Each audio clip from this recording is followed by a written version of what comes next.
Yep. Okay. Hey, Rich, can you hear us okay? Beautifully, thank you. Okay. Thank you all for joining us. I wanted to get Rich Yonkers on the phone today to talk about the athletic footwear and apparel industry, and specifically Adidas, Dick's, Foot Locker, Nike, and Under Armour, in light of obviously Nike reporting this week and some of the things which you may or may not have heard about what's happening with pricing out there in this space. Just by way of background, Rich, a little bit of bio. Rich came from, he was an executive VP with a company called CW Price until 2013, which was a national retail chain which acquired AJ Wright from TJ Maxx Corporation. And then previously, Rich was Senior VP of Merchandising, Planning and Operations for Modell Sporting Goods for 14 years. And Rich served as an executive board member of Fannie and also was served on the Retail Advisory Board, founding member for Under Armour. I think that's it. Rich, why don't you go ahead? Oh, sure. Thank you, Mike, and a pleasant good afternoon to everybody.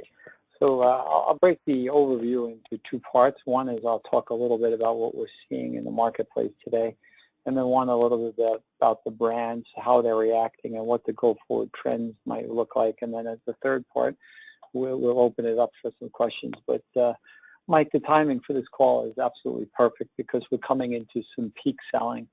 We're moving into one of the largest weeks of the year with Father's Day selling June week 3, and then another large week coming up in June week 5 as we approach 4th of July. And it'll really make or break the quarter for a lot of the retailers that we'll be talking about today. So if we take a little snippet into the first 2 weeks of June, athletic footwear is having a rather good start to the month, up low single digits. But an interesting thing is that the units are up in the low teens. Casual, which has been the driver of the category for probably the last 9 to 10 months, is also up low single digits, and units are up low teens. Basketball is under a little bit of pressure from what we're seeing in some of the weakness in Jordan Retro.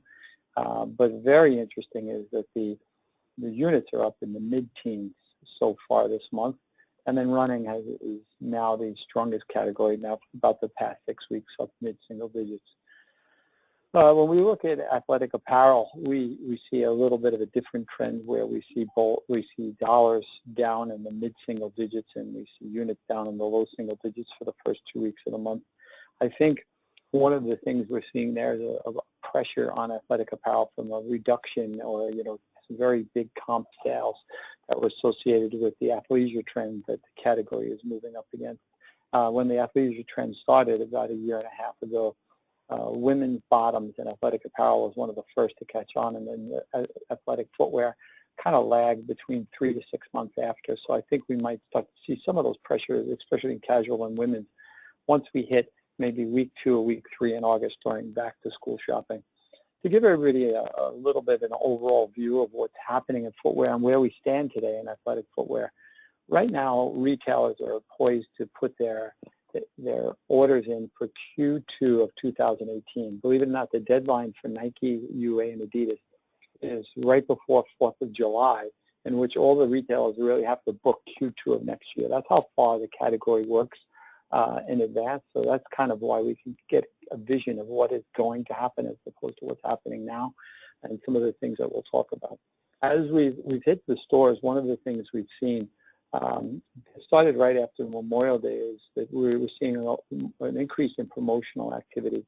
The increases we're seeing in promotional activity are a lot of dollar off thresholds, 10 off 100, 5 off 25, et cetera, that we didn't see retailers using it as conversion pieces last year at this time. And we're seeing mild increases in percentage off, especially in athletic apparel, which we'll get into as we continue to talk. On a good note, as we enter July, the assortments, last year's selling patterns, and what products are on the floor and the health of retail inventories definitely possesses some incremental upside for retailers, but the downside of that is, as you all probably know, July is a relatively small month, and then in a May, June, July quarter, it might represent as little as 20% of the overall volume. So let's jump into some more pointed pieces. One of the real interesting things is, look at the NBA Finals, in which we had a Cinderella matchup again of Golden State and Cleveland, but we didn't see any increases at retail over the past 3 weeks in licensed apparel. We didn't really see any true increases in basketball dollars, which I think is a telltale sign of things that are happening and they're going to happen. Where we're seeing some increases is running, and running is a category that's starting to grow stronger and stronger, especially on the fashion segment of the business. Running is starting to morph and mold into casual. Some of the retailers that we're talking with today are actually taking their fashion running classifications and their casual classifications, using that open to buy as one, because the products are starting to overlap and morph. We're seeing Nike actually gain some traction. Nike has introduced Cortez. I don't know if anybody's familiar with the Forrest Gump shoe, but the Forrest Gump shoe came out kind of a casual throwback running shoe, and it's starting to see some good traction, and we'll see an expansion of that at retail during back to school, and even a larger expansion during Q1 and Q2 of 2018. But the one thing that we should spend a little bit of time speaking of is AURs, and AURs are lagging in footwear, and this is primarily due to the casual trend and what the customers are coming in to buy.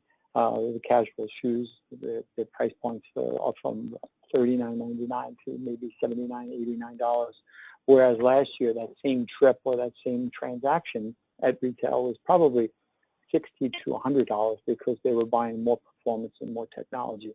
So the overall lack of technology in the athletic footwear space is starting to hurt retailers, and it's interesting because we're seeing traffic increases, we're seeing conversion increases, but we're not seeing the average transactions needed to make the comp sales.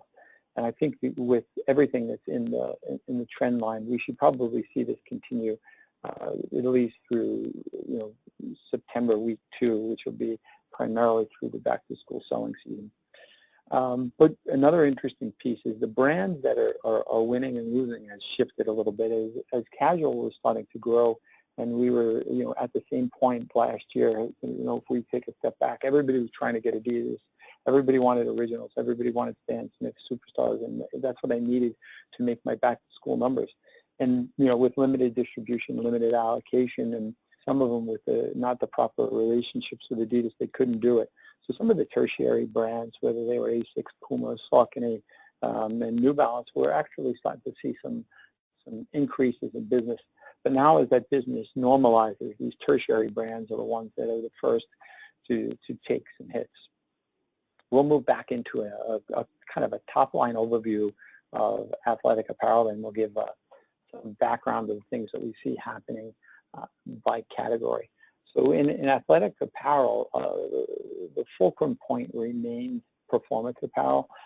Performance apparel has been soft in the marketplace, and we've seen that now starting in March. The strong comps that are associated with athleisure and women's bottoms are the primary fulcrum point of driving down overall comps at retail. And we saw this trend at Mother's Day really start to take hold. One of the things that we see in retail, and as we're talking to retailers, they talk about in a big way, is that they feel that there's an oversaturation in the marketplace of performance apparel, and then the category maybe has expanded in its breadth a little too large. So it's not only increased distribution that you hear a lot about, it's the expansion of private label across these banners. Retailers are leveraging their own brand rights and creating their own brands within performance apparel, giving them the needed margins, but also a little bit of a competitive edge as that category becomes promotional. And when we have brands like Champion that are selling in more of the mass and the discount areas, also making some additional integration with some subsectors of their brand. The other thing that's interesting in licensed apparel is we saw some very, very strong results in licensed apparel in Q4 and Q1. And we're seeing some normalization and lack of commitment to licensed apparel across brick and mortar. The biggest decreases that we're seeing are in the mall channel, who they're really trying to rely on their e-commerce and direct-to-consumer channel to go after those specialty licensed apparel items in an effort to really keep the brick and mortar health of inventory and inventory turns where they need to be and maintain the profitability. You know, as we know, the markdown optimization that's been employed across these channels has been very, very good over the past 5 quarters in order to keep making it better. A lot of the assortment strategies and the floor strategies in these retailers is in reducing slow turning items and items that might contain a higher permeation of markdowns. And we see this also in some of the retailers that are making mistakes with some of their hot market items, and some of these teams that have gotten knocked out of the playoffs. They're not making these commitments to kind of support the NBA finals and or the commitments to Father's Day that we saw in the past. So let's jump into basketball and athletic footwear. It's definitely a driver and interesting point of how it will affect certain retailers. You know, with this being, you know, over 50% of Foot Locker's business, where and also Finish Line, my apologies, where this is going to go and what the trends look like ahead could really determine what the outcomes of business would be. So, you know, basketball has taken an interesting turn. Last year at this time, or even 2 years at this time, if it said Jordan Retro, it would sell. Allocations of Jordan Retro would drive traffic. You know, retailers would clamor to get incremental allocations of Jordan Retro because they knew that could drive their month-end or quarter-end numbers. And just about every Jordan Retro, regardless of the color or the size or the timing, would witness anywhere between a 50% and 100% liquidation. Today, the consumer has gotten a lot smarter, and the trend within basketball has decreased a little bit, and the consumers are only coming out for the Jordan Retros that are collectible, or what we call LEA, limited edition, in their release cycles. Those are still witnessing the same sell-throughs and the same demand, even as prices go up. But it's the secondary and tertiary releases that are really the pieces that are pressuring the category. We're seeing the same thing in marquee. Nike and Under Armour have increased their frequencies of introduction and cadences within marquee. We used to see a group of marquee introductions 2, maybe 3 times in a quarter. Today we're seeing these happen 3 to maybe 6 times in a quarter. And the consumer has gotten smart that they know that they don't have to, you know, wait online or buy these during these certain release times. And I think we've also seen a little bit of reduction in price as opposed to over the past, you know, I would guess 8 to 10 quarters where we've seen a consistent increase in AUR. So I think where we sit today is, you know, in the first week of June, we had some good marquee releases and a rather weak Jordan Retro. Again, it was a non-demand color, and when we moved into week 2, we had a foam posit from Nike, which has started to establish itself as the new Jordan Retro that witnessed a rather strong sell-through, and another weak Jordan Retro 13. That put basketball kind of flat for the month. Where we'll determine what happens with basketball is this week and with week 5. This week we have a retro DMP pack, which has got a high retail, and that is going to be released tomorrow, and a very strong in demand retro 4 that'll release this weekend. The outcome of that and where we go will again be a clear indice of how the month settles in. When we hit week 5 of June, we have a little bit of a shift in 4th of July selling as 4th of July moves back. But we have some pretty strong introductions there, and a very in-demand retro 5 and some questionable marquee introductions. So this will be a very interesting month for the category, but also a telltale sign of where the category could go before we reset those basketball floors in October of 2017. Some other interesting pieces is that the Under Armour Curry has basically witnessed a stalemate in which we're seeing almost a zero liquidation upon implementation and cadence of releases, but we're also seeing a pretty large increase in markdown cadence The supply chain and these orders are already baked and within the supply chain of UA and of those retailers. So if they're still attempting to do the introductions, but at times it's almost a predetermined clause that the sell-throughs aren't going to be there, and then let's quickly optimize the markdowns to get rid of the shoes before they start to age. There was an interesting introduction during Game 3 of the NBA Finals where Steph Curry from the Golden State wore a new shoe, which is going to be called the Curry 4. This shoe will set in October as the new basketball technology sets. And it's a kind of a renewed demand there. Still a little early to see where it's going to be, but the first time that social media has picked up referencing some of the Curry releases. When we look forward to July. The release schedule looks rather mixed and kind of consistent to what we've seen over the last 3 months.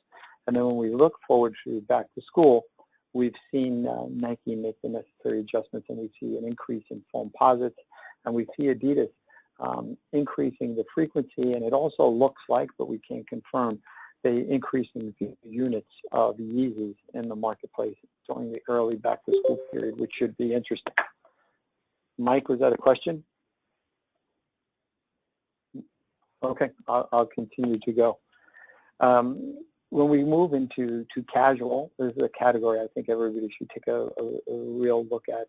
Casual is reaching a saturation point, as we talked a little bit about earlier. Last year, right in about back to school, is where original superstars, Stan Smith, reached the maturation point at retail, and retail is really maximizing the inherent upside that they brought. When we hit back to school this year, the comp grows rather strong.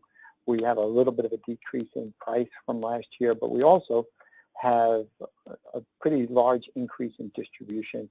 We have some of these key Adidas styles now in the family channel, just under different names, whether it's the Cloud Foam or Neo, just at a lower price. So we see some traction. We'll talk more about brands of Adidas as they move forward through Q3, and then we see a little bit of a tail off, which we'll talk about. And again, we talked a little bit about retail is starting to couple fashion, running, and casual, and trying to think about those categories together. Let's jump into now Foot Locker. For May, we estimated a low single-digit increase in sales, and we kind of see the same trend through the first 2 weeks. As I said earlier, this week and week 5 will be the keys to the month and where it goes. We do see slowly increasing markdown of promotional engagements across the retailer, especially in dollar off in-store promotions. I don't know if those are just slated to drive earlier Father's Day selling or 4th of July selling. We will have to see how that goes. We do see much cleaner inventories in apparel, stronger traction and traffic in apparel, and the trend in fleece shorts and the trend in performance apparel decreasing, sending customers to Foot Locker. I think for watching Foot Locker, we should definitely watch the trend in performance apparel, because that was one of the reasons that the apparel business at Foot Locker had faltered for probably 2.5 to 3 years, and as the performance apparel business starts to fall, so we're seeing a direct relationship in the increases in apparel and Foot Locker. Let's move over to Dick's. Dick's Sporting Goods. In May, we saw a low single-digit increase. We'll be seeing a mid-single-digit increase during the month of June for the first 2 weeks. We see some nice trends in golf, some benefits of weather, and also slow uptick in outdoor sales, maybe the recovery of weather and some of the changes in the value assortments in the bike business. We think that Dick's continues to capture the lion's share of TSA customers, and it's very interesting how they've been expanding their value collections to drive that customer base and compete with some of the GOB selling that's happening there. We do still see a weakness in apparel, with performance apparel being the lion's share of that. Nike and UA are taking the largest hit on apparel selling at Dick's as they increase the CALIA and their private label business, but they also start to drag in some Adidas into the Father's Day, 4th of July shipping, and they'll start to expand upon that for back to school. And that is also hurting some of the core replenishment of some of these items. In Dick's, we're seeing also some weakening in the Field and Stream concepts, which opened up rather strong. And we with the trends that we see there, we think that Q3 and Q4 should be a little stronger than everybody thinks they should be, not only on the Dick's not only on the Sports Authority consumers that they're winning, but the traction that they're starting to make against the Academy and some of the smaller markets. And two of the things to talk about at Dick's that are very, very interesting. One is they are starting to leverage their brand power with Nike. Nike has expanded their footwear distribution to now include Roshe and Air Force One. These items were only mall focused, and these items were very, very core to the mall business. And the Dick's team has done a great job in getting those distributed within sporting goods channel, and they're the only sporting goods retailer to get those right now. I think that should continue to help their footwear business, especially as we hit back to school business selling, and the Air Force One and Roshe are usually traditionally the number 1 and number 2 selling items. So more to come on that.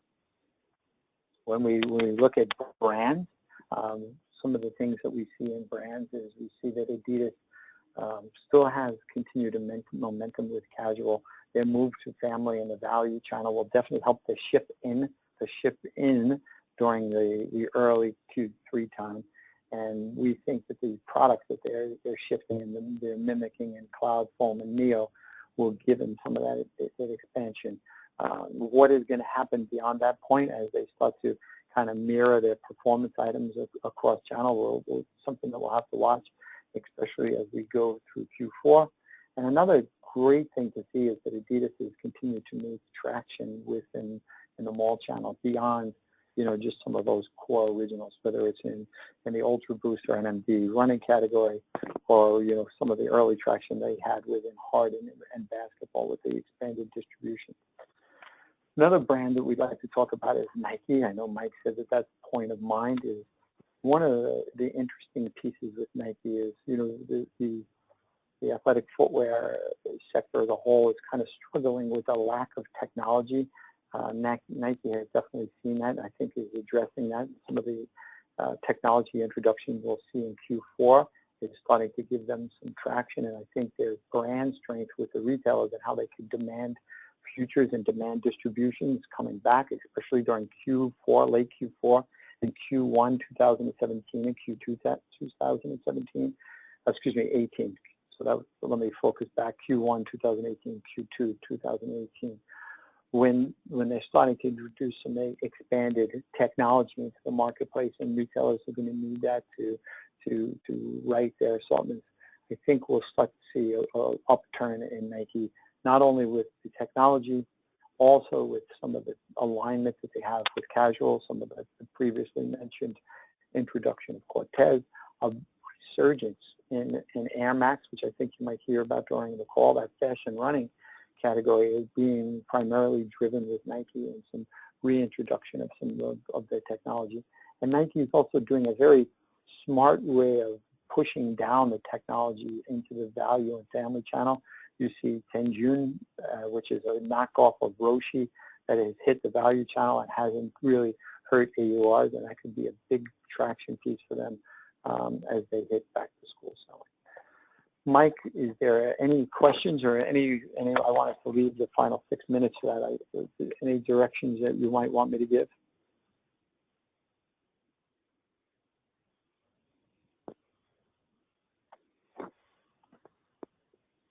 Nope. So I will continue to babble for the remaining 6 minutes. So let's talk a little bit about Under Armour. Interesting piece about Under Armour here during the Father's Day selling period is the early stages of discounting in their core. We're now seeing BOGO, buy one, get one 50 off, and we're seeing 25% off at select retailers on core. How that affects go-forward selling would be pretty interesting. We think we have some upside in apparel features for Under Armour during Q4, especially after last year's cancellation in fleece and cold weather. We will have some more balanced price points, and I think the steady introduction of the distribution and core replenishment will help them. the introduction of Threadbone has been very well received in the limited retail placements that they've had it in, and could give them some additional traction in Q1 and Q2 of 2018. They are continuing to feel a little bit of drag on Adidas placement and open to buy consolidation, especially on the footwear side. But we think we will be seeing a little bit of resurgence in the apparel futures, especially during Q4 and Q1 of 2018.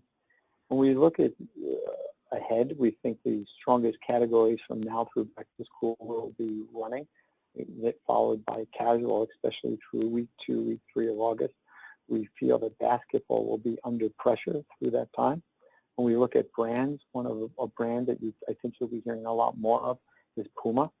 You'll see some upside with Puma, the fashion, and how it's aligning with the urban consumer. It's very interesting how they're aligning to the urban consumer and starting to really increase their ship-in. We'll see that through holiday. As we had mentioned earlier, we think we should have some upside in Adidas through Q3 ship-in. And then, once we get through Q3 ship-in and we begin to see the early Q4 ship-in, which is the December ship-in, which was really a reset for 2018, we think that Nike will once again start to gain a lot of traction in North America, especially in sporting goods and mall-based retailers. So that's all I have for now. I'll open it up for questions once again if Mike or anybody has anything, but thank you very much for letting me spend some time reviewing athletic apparel and athletic footwear with you today.